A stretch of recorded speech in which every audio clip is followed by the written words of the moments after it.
ఎవరికి ఏ కోరిక ఉండనివ్వండి, కోరిక ఉండకుండా ఉండడం అన్నది సాధ్యం కాదు. కోరిక ఉంటుంది, కానీ అది ధార్మికమై ఉండాలి. ధార్మికమైన కోరిక అయి ఉండి కోరిక కానిది. ఆ మాట మీరు బాగా అర్థం చేసుకోవాలి. నాకు పెళ్ళవ్వాలి అని ఒక పురుషుడో స్త్రీయో అనుకున్నారు అనుకోండి, తప్పు కాదు, ఎందుకంటే పెళ్లి చేసుకోవాలి. నాకు కొడుకు పుట్టాలి, కూతురు పుట్టాలి, అది తప్పు కాదు, ఆ కోరిక ఉండాలి. నేను ఒకళ్ళ దగ్గర చెయ్యి చాపకుండా అన్నం తినాలి, తప్పు కాదు, అన్నం తినాలి. అలాగే నేను అనాయాసంగా శరీరం విడిచిపెట్టేయాలి, తప్పు కాదు, ఆ కోరిక ఉండాలి మనిషికి. ఏ కోరికలు ఉండి తీరాలో అవి పండితే నువ్వు పండుతావో అటువంటి కోరిక కోరి కూడా కోరని వాడే అవుతాడు. అటువంటి కోరికలు ఉండాలి. ఆ కోరిక తీరకపోతే లోకంలో చాలా సులువైనటువంటి మార్గాన్ని పరాశర సంహిత చెప్పింది. పరాశర మహర్షి నిన్న మీతో మనవి చేసి ఉన్నాను, హనుమకి సంబంధించినటువంటి ఉపాసన రహస్యములనన్నిటినీ క్రోడీకరించి మనకి సంహితా రూపంలో ఇచ్చారు. అందులో చెప్పారు శ్లోక రూప మంత్రం. అది మంత్రం అయితే మళ్ళీ అందరూ చెప్పడానికి సావకాశం కలగచ్చు, కలగకపోవచ్చు, ఎందుకంటే స్వరభేదం ఉంటుంది. కానీ అది శ్లోక రూప మంత్రం.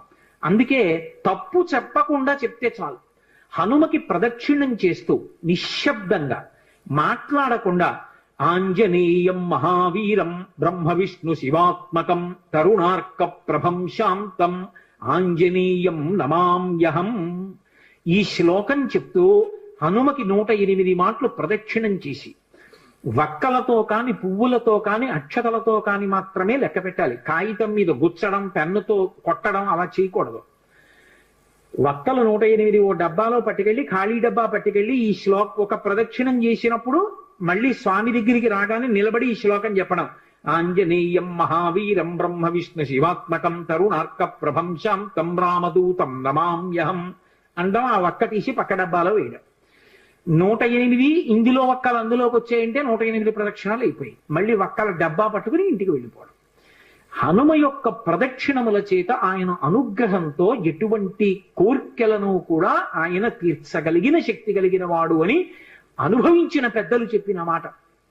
అలాగే అకస్మాత్తుగా విపరీతమైనటువంటి రోగం ఏదైనా శరీరానికి ఏర్పడి భయం కలిగితే, హనుమానంజనాసు నో వాయుపుత్రో మహాబల అకస్మాతా గతోత్పాతం నాశయాసు నమోస్తుతే, ఆ శ్లోకం చెప్పాలి.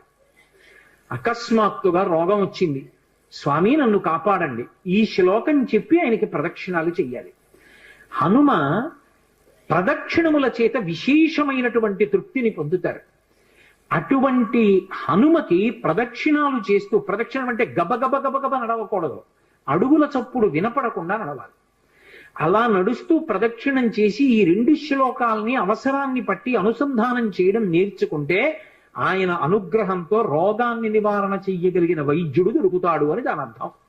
ఆయన అనుగ్రహంతో రోగం పోతుంది. 2, ఆయన అనుగ్రహంతో ఎటువంటివైనా, అంటే నా ఉద్దేశం గొంతెమ్మ కోరికలు అని కాదు, నేను అమెరికా అధ్యక్షుడిని అయిపోవాలి అన్న కోరిక కాదు. ధార్మికమైన కోరికలు ఏవి ఉంటాయో వాటిని హనుమ తప్పకుండా అనుగ్రహించి తీరుతారు. అది పెద్దలు చెప్పిన మాట, నేను చెప్తున్న మాట కాదు. అందుకే అంతటి మహానుభావుడైన అటువంటి హనుమ చాలా తొందరగా ప్రీతి పొందేది దేనికి అంటే రామనామం చెప్పడం చేత. మీరు రోజు రామనామం వ్రాయడం అలవాటు చేసుకున్న, రామనామాన్ని కీర్తించిన, రామనామం పలికిన పరమ ప్రసన్నుడైపోతారు.